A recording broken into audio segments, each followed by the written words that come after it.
800 people have been killed after a powerful 6.8 magnitude earthquake struck the North African nation. So that earthquake hit late last night. It was centered high in the mountains around Marrakech. Of course, you know that's a tourist destination. The tremors brought down, look at this, parts of buildings, historic homes there. And understandably, people just ran into the streets. The house rocked aggressively. Everyone was scared, and I was shocked and didn't understand what was happening. I thought it was only my house that was moving because it's fragile and old. I heard people screaming.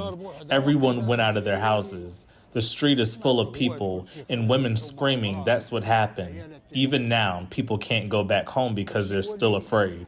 Now look at this video.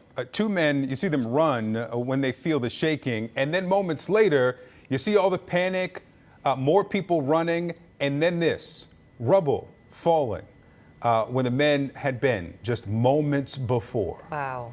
Wow. Nearly 700 people were reportedly injured in the quake, and now there is a race to reach the victims in the most affected areas. But officials say rescue teams are struggling to get to those places. CNN's Ben Wiedemann is on the ground now. Ben, what's the latest in terms of the rescue efforts?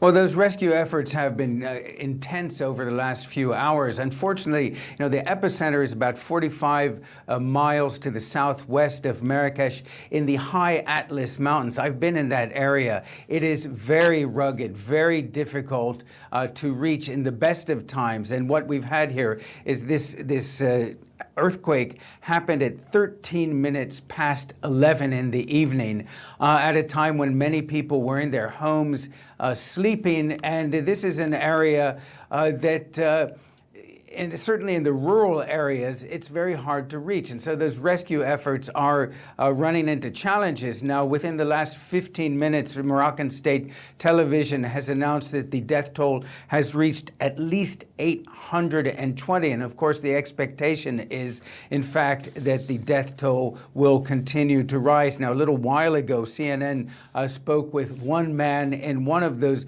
most affected areas. And this is what he said. He said, 4 of my family members are dead. I managed to get out safely with my 2 children, but lost the rest. He said, my house is completely destroyed in the area. There is no electricity. There is no running water. He said the authorities are trying to pull more people, survivors, from the rubble. But he basically said, we are hoping for a miracle from the rubble. So this is a very difficult situation.